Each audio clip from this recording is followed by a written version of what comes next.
Hello good morning welcome back to Chumki's adventure. আজকে তোমাদের সাথে শেয়ার করতে এসেছি মাটন রোগান জোশ। এটা কাশ্মীরের একটা ফেমাস ডিশ, কাশ্মীরি রোগান জোশ। চলো তাহলে ফটাফট বানিয়ে দেখে নি কিভাবে বানাতে হয় এই রেসিপিটা। মাটন রোগান জোশ বানাতে প্রথমেই নিয়েছি মাটন, অনিয়ন স্লাইস, ধনে জিরে গুঁড়ো, কাশ্মীরি রেড মির্চ গুঁড়ো, জিঞ্জার পাউডার, আদা বাটা, রসুন বাটা, টক দই, নুন, চিনি, হলুদ। আর গোটা মশলার মধ্যে নিয়েছি সাজিরা, একটা বড় কালো এলাচ, দারচিনি, ছোট এলাচ, লবঙ্গ, কালো গোলমরিচ, সাদা গোলমরিচ, তেজপাতা, শুকনো লঙ্কা। মাটনটাকে প্রথমে ম্যারিনেট করে নিয়েছি নুন আর টক দই দিয়ে।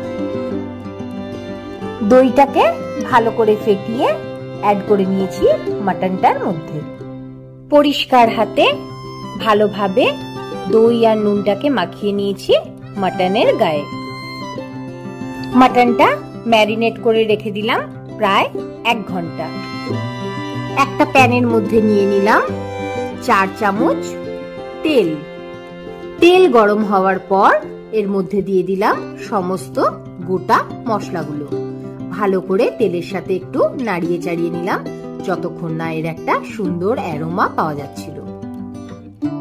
তেলের মধ্যে দিয়ে দিলাম স্লাইস করে রাখা পেঁয়াজগুলো। ভালো করে এটাকেও ফ্রাই করে নেব যতক্ষণ না পেঁয়াজটার রংটা একটু চেঞ্জ হয়ে সাদা সাদা হয়ে আসছে। পেঁয়াজটাকে নরম করবার জন্য অ্যাড করলাম এর মধ্যে 1 চামচ নুন। পেঁয়াজটা হালকা নরম হয়ে আসার পর এর মধ্যে অ্যাড করে নিলাম ম্যারিনেট করে রাখা মাটনটা। পেঁয়াজের সাথে ভালো করে মিক্স করে নিলাম ম্যারিনেট করে রাখা মাটনটা। হাই হিটে মাটনটাকে 2 মিনিট ফ্রাই করে নেব। মাটনটা থেকে জল ছাড়তে শুরু করলে এর মধ্যে অ্যাড করে নেব 1 চামচ আদা বাটা আর 1 চামচ রসুন বাটা। মাটনের সাথে ভালো করে কুক করে নেব আদা রসুনের কাঁচা গন্ধ যাওয়া অবধি। মাটন ফুটতে শুরু করলে এর মধ্যে অ্যাড করব 1 চামচ ধনে জিরে গুঁড়ো আর অ্যাড করে নেব 1 চামচ জিঞ্জার পাউডার। দিয়ে দেব এর মধ্যে 1 চামচ হলুদ গুঁড়ো। ভালো করে সব মশলাগুলোকে মাটনের সাথে মিক্স করে নেব। ঢাকা দিয়ে মাটনটাকে সেদ্ধ করে নেব। 10-15 মিনিট পর ঢাকা খুলে এর মধ্যে অ্যাড করব 1 চামচ চিনি। ভালো করে নাড়িয়ে নিয়ে আবার ঢাকা দিয়ে কুক করব 10 থেকে 15 মিনিট। ভালো কালার আসার জন্য কাশ্মীরি রেড মির্চটাকে একটু জল দিয়ে পেস্ট করে নেব। তারপর সেই পেস্টটা মাটনে মিলিয়ে মাটনটার সাথে ভালো করে মিশিয়ে নেব। ঢাকা দিয়ে মাটনটা সেদ্ধ হতে দেব যতক্ষণ না মাটনটা নরম হয়ে আসছে। মাটনটার নিচের জলটা শুকিয়ে আসবার পর আমি এর মধ্যে অ্যাড করব 2 কাপ গরম জল। ভালো করে নাড়িয়ে নিয়ে আবার ঢাকা দিয়ে সেদ্ধ হতে দেব।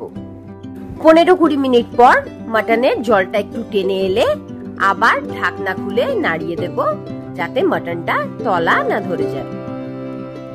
জল শুকিয়ে মাটনটা 95% কুক হয়ে যাওয়ার পর এর মধ্যে অ্যাড করে দেব 1 চামচ মৌরি গুঁড়ো।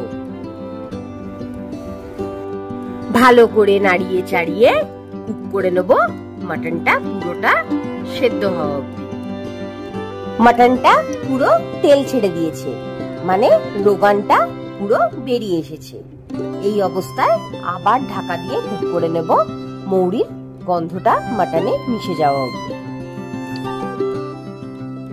আমাদের মাটন রোগান জোশ একেবারে তৈরি। ভাত, রুটি, পরোটা, পোলাও সবের সঙ্গেই যাবে এই মাটন রোগান জোশ। তোমরাও একবার বানিয়ে আমাকে অবশ্যই জানিও কেমন লাগলো। ভালো লাগলে একটা লাইক, শেয়ার, কমেন্ট করো। আর হ্যাঁ, সাবস্ক্রাইব আর বেল আইকনটা প্রেস করতে ভুলো না কিন্তু। Till then, tata. সবাই ভালো থেকো, সুস্থ থেকো।